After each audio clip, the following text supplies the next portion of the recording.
our philosophy, and we're so proud to be helping you with HubSpot. Orange, you so glad that it's time for the HubSpot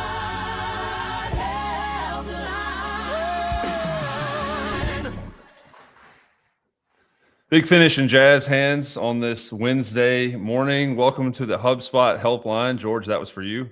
Thought I was going to trip in my chair over a piece of electrical tape, but I made it here. So I am joined by the extraordinary panel of experts. Calling them a panel feels wrong, so I apologize for that. We have Kyle Jepson. We have George B. Thomas. Don't ask him what the B stands for. You probably can't handle it. We have Chris Carolyn. I'm going to just skip the joke I usually make because it's not fair anymore. And Casey Greyhound of the Helpline Hawkins. How are we today, ladies and gentlemen? We're doing well. You calling me Greyhound of the Helpline just reminded me that a client this week saw Frank, one of my Greyhounds, walking in the back of my video and said, "What is that? Is that a llama?" Oh, wow. And to which I had to say, "No, that's my dog." Don't greyhounds have really, really short hair? Llamas are long and woolly. Right. Yeah, I have a lot of questions, and this is hard to transition from, so I'm going to try to do it. Speaking of a lot of questions, I'm sure you all have some there in the audience. Thank you for tuning in. We normally do an Inbound 26 update, some other news, and of course, everyone's favorite, Casey's couple of segments to include Feature of the Week. But Chris, as the producer, do we want to launch into the voicemail that we have since it is top of mind? Yes, we do. Excellent. That is the purpose of this show. So thank you very much to whoever called in and left one. It is a doozy, though. We heard it backstage. George has been pacing. He's been prompting Claude and GPT and Jim and all of the things. He's been doing some research. I think I saw an encyclopedia opened at one point, but I think we're ready to tackle the voicemail from one of our listeners. Let's do it. It'll be a two-parter, so we'll pause after the first part and see what we can do to help out. Hello, my name is Adam. I'm a HubSpot admin for Ragaku, and I've got a couple different problems that I'm looking for help with. The first one is I've got the Salesforce integration running, and I've got most of the record types to sync and objects to sync. However, I'm having problems with my deal records and syncing them across. The error I get is an other error of an unknown type. So error type is unknown and it's other. And the description is cannot identify the Salesforce record type with ID, blah, blah, blah. I've talked to my Salesforce admin. We've identified what that record ID is and identified that I have access to it as the HubSpot integration user. But we can't figure out why I can't get these 2,000 or so deals to sync over. Yeah. So I'll just kind of lead the way. This is not the only human who has dealt with this, because with a quick search of the Googles, which, by the way, one of the things that I always like to say is you don't need to know everything. You just need to know how to find everything when you need it. A quick search of the Googles, the actual AI overview on this one is really pretty useful. Sometimes I don't really dig what Google gives us for an AI overview, but it does match up to also, I'll put maybe a link in the show after we're done, or you can search for this knowledge article. But anyway, what it says is a record ID error when syncing deals from Salesforce to HubSpot typically indicates an issue with the data integrity or association where the HubSpot integration cannot find a matching, accessible, or properly formatted record ID in Salesforce. So they give you some troubleshooting steps of like check sync errors in HubSpot, which you kind of talked about in the message where it's navigate to settings, integrations, connected apps in your HubSpot account. Click Salesforce, then go to the Sync Health tab, view the specific error details, which he talked about. But then verify record ID correctness. The error might mean the record ID in HubSpot or the value HubSpot is trying to push to a Salesforce reference field is invalid or formatted incorrectly. It talks about you can export existing records from Salesforce to get the correct record IDs and update the corresponding HubSpot records properly or property value if necessary. There's also a thing of making sure that permissions are adequate.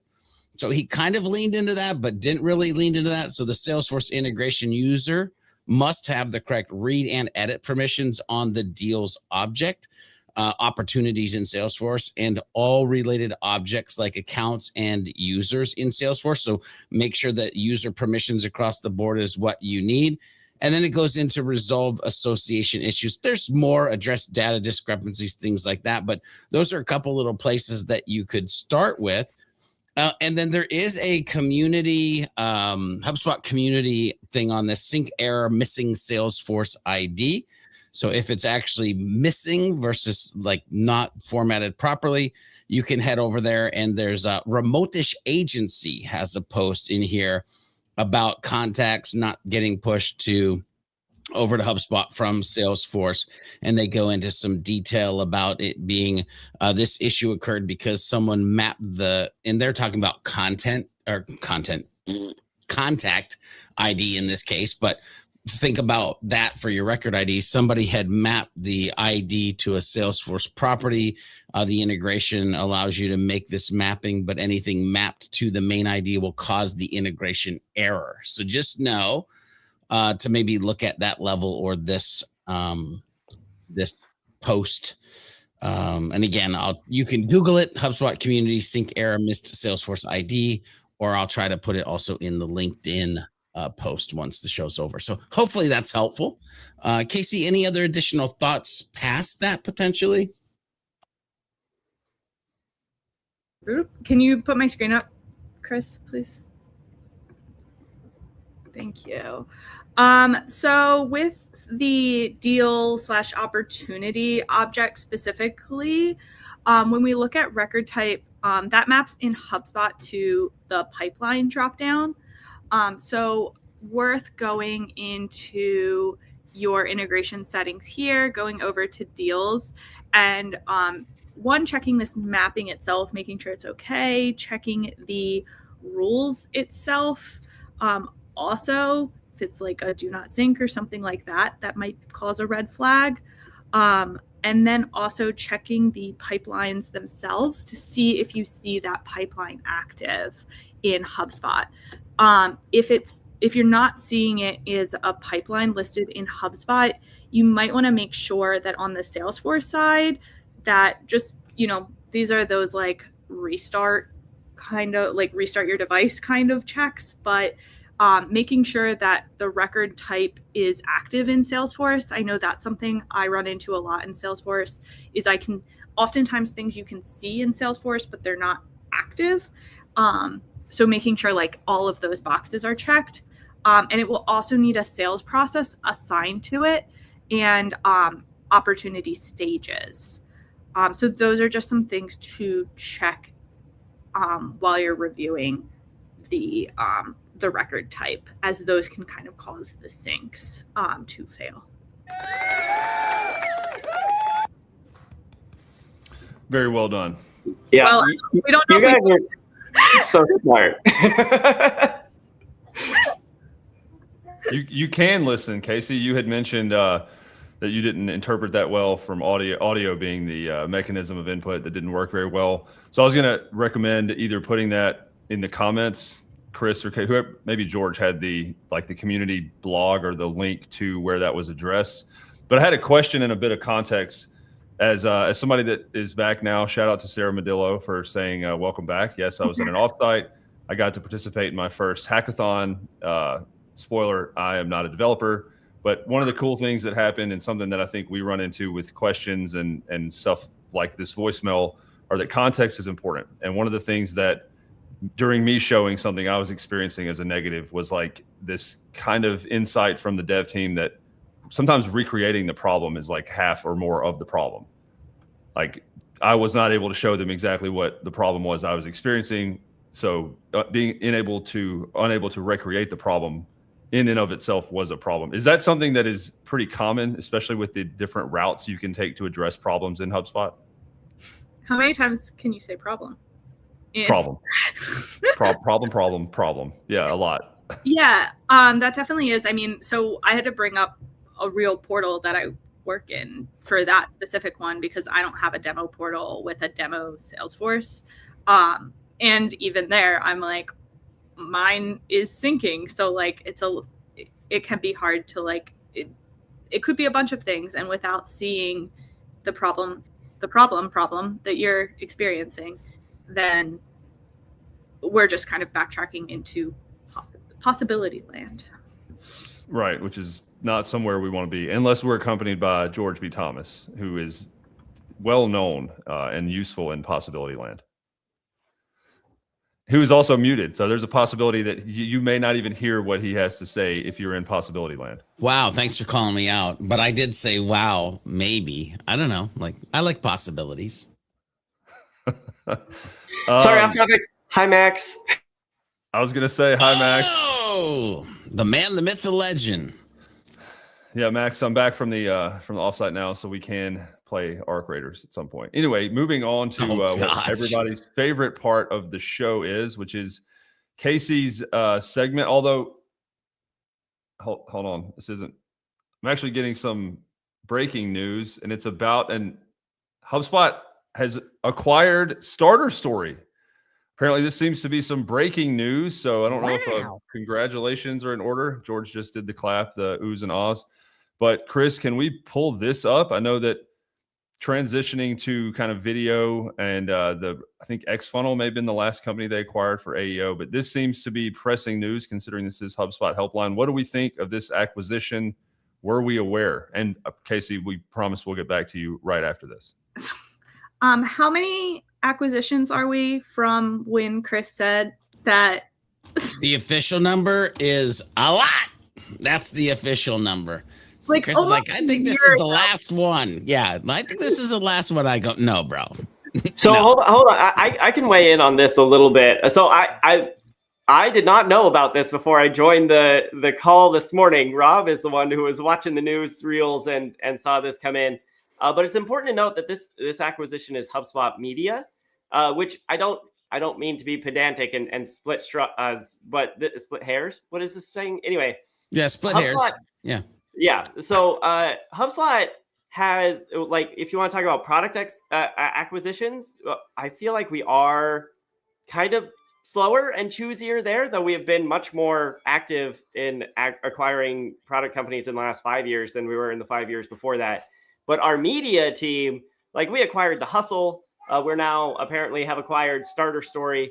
HubSpot media brand is acquiring a lot of really kind of heavy hitters in the entrepreneurial business, cool, trendy content machine area. And so this is another one to add to our bouquet, I guess, which is really interesting. Yeah, you know how hard it is for me to not watch the video on this page right now? Like, I just want to, anyway, we don't have time for that. I'll do it after the show. Yeah, I'm glad it's not splitting straws or hairs, Kyle. I think the differentiation is important. Words are important. So that has been, I did a video maybe a year or two ago that compared the number of acquisitions, like M&A activity, over Salesforce's, whatever you want to call that, span of them being in existence to HubSpot's. And I think the number at that time was 63 to 11. And I appreciate you pointing out the fact that this is more HubSpot media centric than it is like product, like, combining, you HubSpot, whether it was them or other people in the community, the cobbled versus crafted. I know Yamini said that, and Frankenstein. I think that is important to note. So you don't have to go panicking yet about adding in another thing to like the product side. But this is just from the name, Starter Story, and kind of HubSpot's traditional focus on SMB and like telling the story.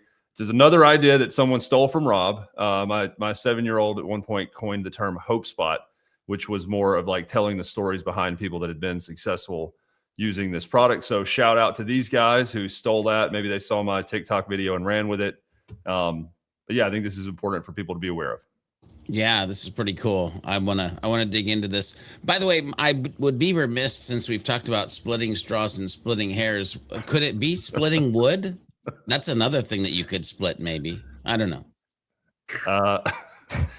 Y'all are making my job. I mean, I think I have probably the easiest job. And then my Greyhound was a llama comment, and then splitting wood versus split. Like, what are we doing? Is this pick on Rob day? Now that I'm back. Welcome Okay. back. Welcome back. Are we robbing you? Oh, wow. Let's just wrap. Let's just go. wrap right That's there. clock out for the day. Wow. Casey, I just want to personally apologize to you. We will never again announce HubSpot news. We won't split straws, llamas, greyhounds, hares, or wood. I won't divert from the script ever again. So can we just please kick it over to you for your whatever the heck you want to talk about? Almost. I do want to Part 2? I made a post yesterday about LinkedIn suggested a HubSpot position to me that was actually called Senior Product Marketer Value Storytelling. Oh. And it makes sense. And these acquisitions, if we could just get other businesses, this takes me back to 2020 when I actually was working with Rigaku, where Adam was calling from. And you can get leaders on board with this concept of needing to do video, needing to tell the story differently, but it's things that the organization has never, ever done before. So at which point does an acquisition like that of just going to buy a company all right, now you have this media operations that could be, a part of the business versus team member by team member. And when does that start to be a part of the conversation alongside acquisitions for the product, or that add customers with the acquisition, all the usual reasons you make acquisitions, right? And it's an interesting dynamic to see. A lot of companies could do things like this, but it's hard to put the pieces together. But very cool to see this as an example of what a lot of companies could be doing. Yeah, very cool. So someday what I hear you saying, Chris, is there'll be an article that we're looking at on the show, and it'll be like, HubSpot acquires George B. Thomas. Is that what you're saying?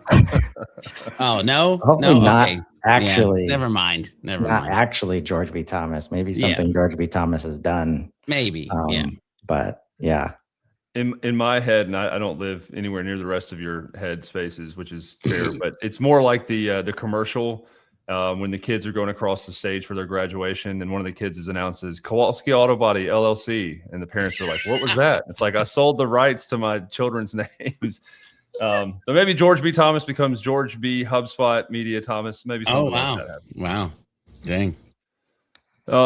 Anyway, we have prevented the inevitable value add for far too long at this point. I am, with no further ado, I'm going to kick it over to my trusted, incredibly smart colleague, Casey Hawkins, for her segment.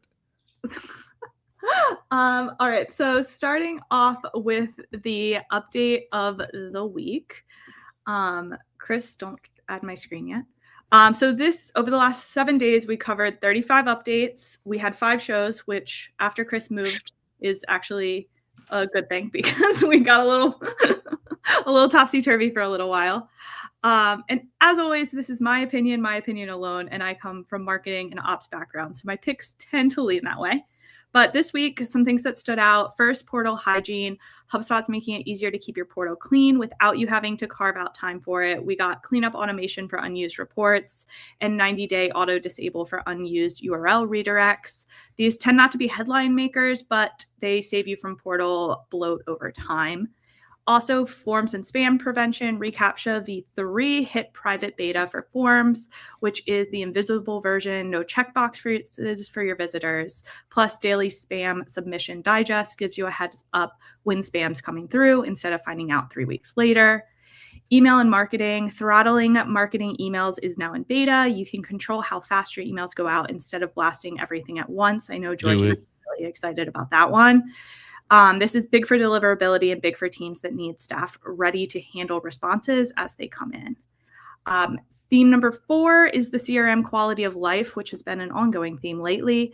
Inline association tables, we talked about just this morning, as well as customizable Gmail sales toolbox last week, and revert to prior revisions on workflows. Paired with the workflow data restore from the week prior, HubSpot is building real safety nets for ops teams. But the number 1 update of the week, Chris, you can go ahead and add it. I'm super curious. Permission sets and seats are now decoupled. Yep. So up until now, permission sets were tied to paid seats. If you wanted to give someone specific permissions, that cost you a seat. So admins had been making trade-offs, burn a seat for the right access, or shoehorn users into permission sets that don't quite fit. This update separates the two. You can build permission structures your org actually needs. George said on the Wednesday show that this deserved a major tag, and I agree. It tends not to be one of the flashiest updates, but it is foundational and affects every portal with more than a handful of users. It's in private beta, but right now not accepting new betas, so keep an eye on it. Nice.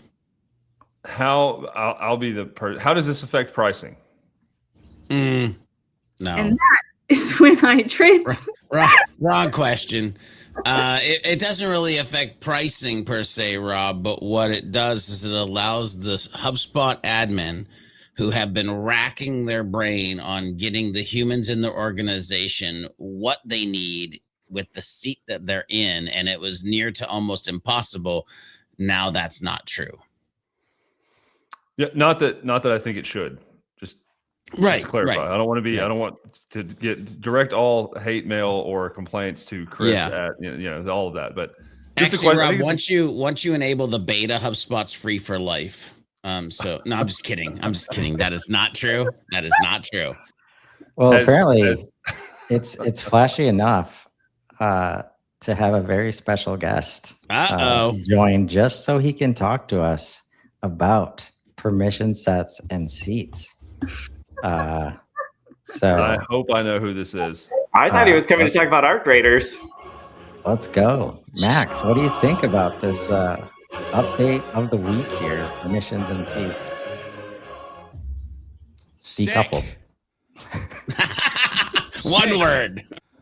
It's cool. I don't even know what it is. What are we talking about? Max, you look so cozy. Yeah. I look so cozy. Wasn't so cozy the other day when I lost power for the entire day during the Monday morning briefing. That was tight. Whoopsie. Yeah. Max, were you already wearing orange? Well, I was, but yeah, I figured because Wednesdays we wear orange. For me to come up and just hang out. We wouldn't have let you in. A bunch of boring stuff right now, and you needed a moment. You needed a moment, brother. I'm going to take my empty iced coffee, fill it with a Diet Pepsi, and just, continue the day with some friends. There you go. Love it. I don't want to derail anything. No. I do want to decouple seats from permission. Yeah. Nailed it. Wait, so what does this actually mean? I missed that part because I was finding a Diet Pepsi. Yeah. Well, the only thing I said, go ahead, Casey. Never mind. No, you can. I was just going to read the update as I do. Ahead. Previously, permission sets and seats were tightly linked. This often led to errors when assigning users to permission sets, users being blocked or removed unexpectedly after seat changes, and confusing situations where users in the same permission set had different access with no clear explanation. This update removes those pain points by giving admins more flexibility to grant access per their business needs, preventing the disruptive removals of users from permission sets and making it clear why a user does or does not have certain permissions. The result is fewer surprises, less cleanup work, and more predictable permission experience. So how are these tied together before? Because admittedly, I haven't done a whole bunch of actual adminning and permissioning because I've never had to have that be my main job. How are they coupled together? Because I guess I didn't even realize that they were, unless I'm just forgetting something. Correct me, George, if I get this wrong, but I think that the way it did work was, or if you're not in this beta, it still works, I guess, is if you have like a sales seat that unlocks certain permissions, but if you get your sales seat removed, you might not even realize that like some of those permissions are not even necessarily like required for Sales Hub, but suddenly like, Yeah. That makes sense. Yep. That's cool. That's cool. It sounds like they're trying to make up for some stuff that they thought was kind of clever back when they did it originally, and then realized it very much wasn't. It very much felt like an oopsie moment, without a doubt. Yeah, from LinkedIn user. Thank you, LinkedIn user. If someone needed a seat, they couldn't have the same permission as someone who didn't need a seat. So you had to make two different permission sets. My question, which got me almost booed out and you just replacing me as host, was, does this affect pricing? George quickly reprimanded me. I didn't boo, no. I just said wrong. Seats still cost the same amount. Yeah, I'm looking at the product update now, and it says HubSpot automatically grants the maximum access allowed based on a user's permission set and their seat. So to the point of like, you have to have a seat to be able to enroll. You have to have a sales seat to enroll a contact in a sequence, for example. If a permission set grants sequences access and you give it to someone who doesn't have a sales seat, HubSpot is now smart enough to figure that out and work it out. Yeah, it sounds, maybe it's the inverse is true, but it sounds more like the ability to include whatever permission sets is kind of the default, and then you're able to then throttle or assign, rather than having to play like pin the tail on the donkey with different sets at different times. Because I know a big problem was like temporal like permissions or revoking of them based on some activity or something that you needed to do for like a shorter amount of time, which was very difficult to keep up with, both for the admin and the person who was granted the permission in the first place. Well, and I'd love to hear other people's thoughts on this, but I think a good way to think about permissions is what you're not granting people, right? So like there might be a lot of things you don't want to grant to most of your users, right? Maybe turning on workflows, maybe like changing other users' permissions, whatever those things are. And so if the very restricted number of things you want to give people access to includes, seated Sales Hub features and seated Service Hub features, you can now just use that restricted permission set for all your sales and service reps. But then based on their seat, they'll have access to sales tools, they'll have access to service tools, and you can have just one permission set for like customer facing employees that then based on their seats is dynamic. I'm glad you piggybacked on that and kind of halfway agreed with me. To me, it would make more sense because George and Chris both say words are important, which I agree with. It sounds more like a clearance. Like you would be given a certain level of clearance to be able to do things. And then as more permissions are unlocked, you have a higher quote unquote clearance level. Not to make that analogy too directly, but that's what it sounds like more, just the word permissions in this context. Your thoughts, Mr. Cohen? Yes. Great. I agree. My work here is done. Chris, over to you.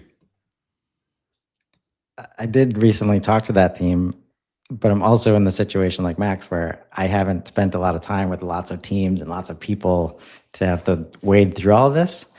But it's been clear for a while that, and I think this is where AI helps the most in the background, like the complexity required to be able to see all these things and then try to guess or advise or even require certain access in certain places is now here. So they can start to allow for users to get very complex with their permissioning without making us go through every single granular spec of permissions.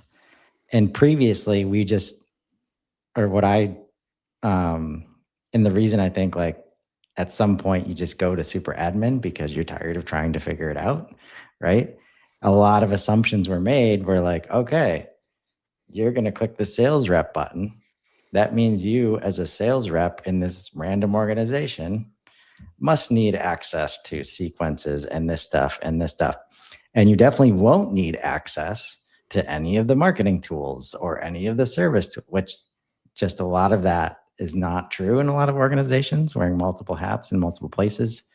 So the team is working very hard on trying to create this a manageable experience while also serving like the complexity of all the humans involved. So very cool.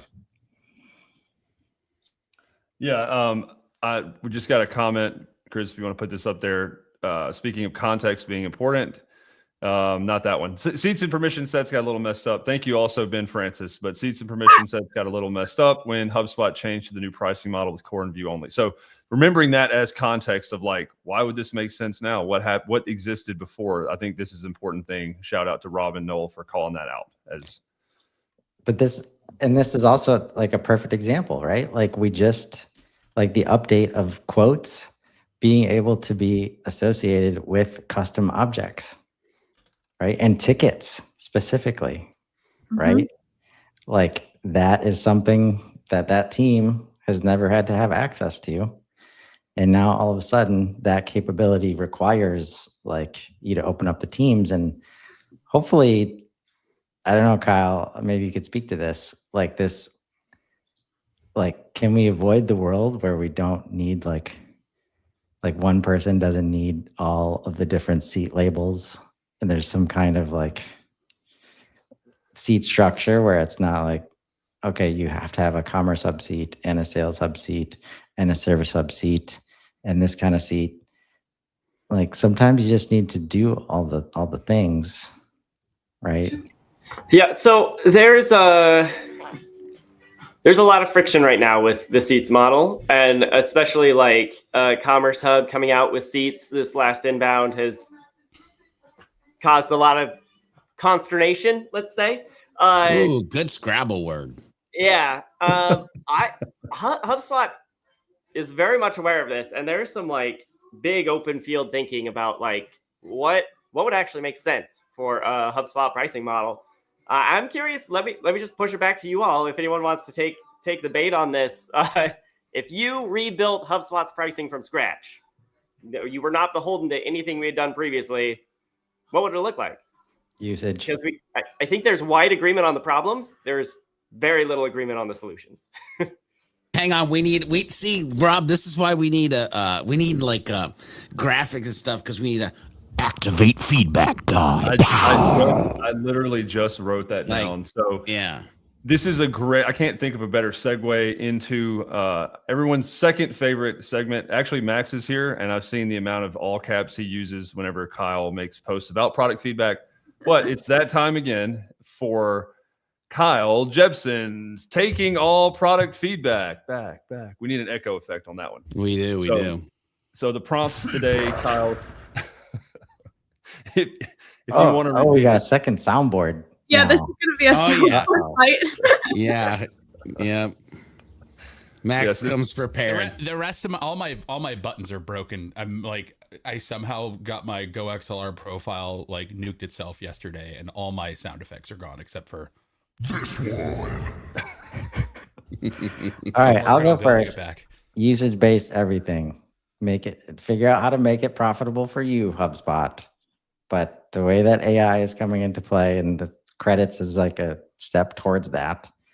I don't know how we don't end up there, but it's also counter to the way like most SaaS business models. So good luck. So it'd be like 100% credits. No like monthly subscription. It would just be like you use it, you pay for it. Hubs disappear. It's just like you use that. This thing costs that much, and this thing. Interesting. Yeah, it is interesting. I want to call out to the audience, look at them directly via Possibility Land, which is where we are right now. We can and will put some of your feedback or ideas on the screen. I think that's kind of the point, is so that Kyle can take these and to supplement his other posts where he is a champion of the 1,000 Little Delights kind of program that we've seen the product team with now. And Dharmesh has mentioned that.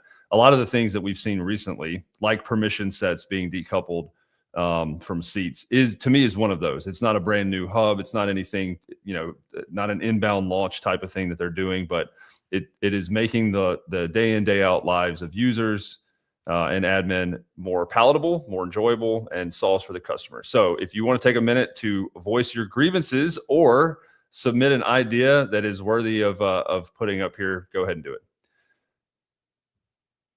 With that, since I guess the censor button is also not working, which is scary. But Max, since you tend to have a lot of yelling, rage-induced feedback, I will kick the question over to you for product feedback. Remember, this is a family show. In general? Yeah. Oh, dude. I mean, God, I should go back and see what I posted on Kyle's thing. I think that the one thing that I'll just like always harp on is that we need some association-centered workflows, right? Like associations. Well, like a lot of people like to have this conversation of like, oh, did you know XYZ is an object? Like, yeah. It's a relational database. Literally everything in HubSpot you see is an object. But like associations themselves are objects, right? They're little like, conjoint, like what's the junction objects, right? Where they like take two objects like and say, hey, these things are like related, right? I would love to see a reimagining of workflows where you can enroll the association object itself into the workflow. And imagine this for a second, okay? You've got basically two workflow canvases, right? And the thing that gets enrolled in the actions are one object and the other object that are joined by that association that got enrolled in the workflow. And you can make things happen to both of those objects, and you can also easily pass data between them, and they're preloaded into the data tables. How sick would that be? Right? Where you can say, hey, use information from other enrolled object that's like going through this workflow with this other object. That would be freaking sick, dude. I want to see that. This is some crazy, like, fourth dimensional HubSpot thinking, Max. Yeah. We're playing 4D chess. But it would solve for so many things because, like, it is really weird and difficult to, like, trigger workflows and dynamically like target things or accurately target things right today, because like you have to deal with like, use the most recently associated thing. Well, what if other things got associated during that time and that like you can't like explicitly target the objects that are part of that association that just got created, because potentially there could be others stacking on top of it. And so things get really weird, right? So I'd love to see something like that. And I've advocated for that for a while now. And so hopefully they'll do something. But it is kind of like a weird concept of like enrolling two objects into the same workflow at the same time, right? And maybe it's just two concurrent ones that run side by side. I don't know. Right. I think some conversations I've had with how the team is thinking about bringing AI and agents into this like automation experience, like that's the kind of thing that maybe that can solve for the complexity like required to actually pull that off. And yeah, not in the way they are today though. Like right. Oh, for sure. But, we're not there, but they have to I think they have to reimagine what a workflow is instead of just adding call agents into like agents are going to come in like halfway, like what's going on here? Why didn't you tell me from the beginning? Anyways, but I think the other side of that is like Dharmesh's post about like hub code.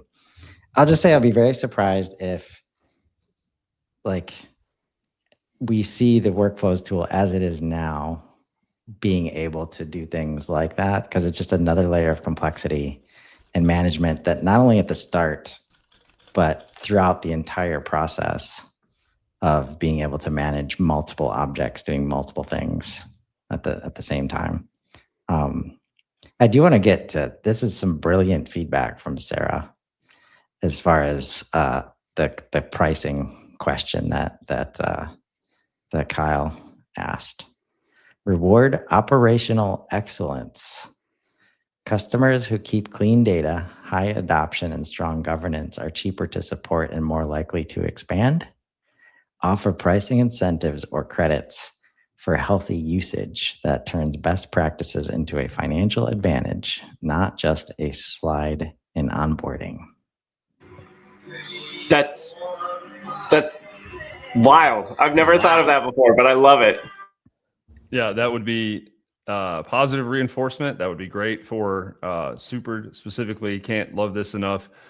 Do you think that would have a positive impact? Because as I sit there and read that for the first time, it would also incentivize the partner ecosystem in a way that's more tangible, right? So not just an onboarding, but like, are you actually using the thing for which you're paying? Like that type of thing. I think it's a great idea. Shout out. This is my third shout out to Sarah during the show. So Sarah's a champ. I'd love to hear the turkey Sarah and anyone else. If you imagine HubSpot doing that programmatically, what signals in the product would we be looking for that would indicate things like clean data, high adoption, strong governance? I would love to get more tactical with this. All of them? I don't know. Like, well, we've already got fill rates, and like behavior metrics, usage metrics. Some other third thing that actually puts the context of that stuff together to say, because I know when I've interacted with the CS team, like since I use custom objects and I think about post sales, like it can be hard to see just on usage, like the value that I'm trying to drive. So probably a fit with like, but then we have like goals, like if goals are in HubSpot and you see those being, achieved, right? Some combination of all that. I'm not going to say anything here other than I was about to trigger you to say something. The reason I'm not going to say anything is because I want the hive mind of everybody who is watching this to get in the comment section and put all of your granular thoughts and feedback, because if there's one place that could be impactful to almost every HubSpot user on the planet, it would be this conversation. And so tag people in, blow this post up. I want to see 1,500 comments of feedback to what HubSpot should do for this right here.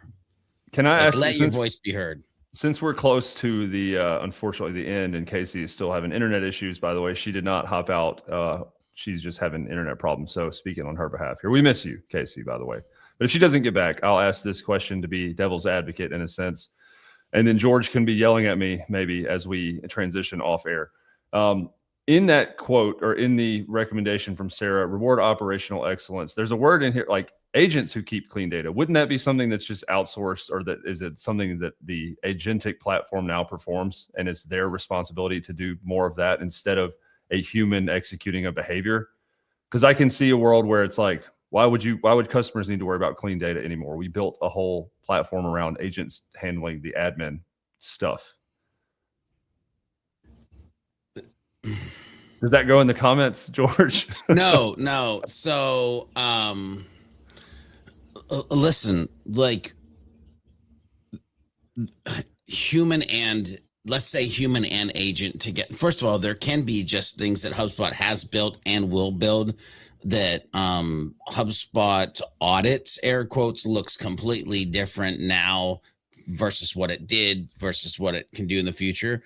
But like right now with the right MCP/API/pat-number, the amount of things that you can go into something like Claude Code and say, or Claude, whatever, wherever you want to go and do it. And say, hey, I want to do some portal cleanup. Can you please pull up all of my properties that have to do with XYZ, or look for duplicate properties, or can we look at this, or can we look at that? And can we make, like, there is a human and agent assistant cleanup system that could be happening now. Like I've had my Sidekick Strategies portal. By the way, it is 5-digit portal number. Okay. I've had it since 2014, and I've done a lot of different things because I was with the sales line when I got it and used it for this. And then I used it for that. And then finally we like built Sidekick Strategies, and we're like, well, we got to do this thing. I went through and I cleaned up so much stuff in such a little amount of time with an AI agent assistant hooked into my portal, and it was magical. So this could be happening at levels now, but I think it happens in even more interesting levels in the future. Chris, I saw you come off mute. So before there you go. Like to Robin's point here, matching with George's point,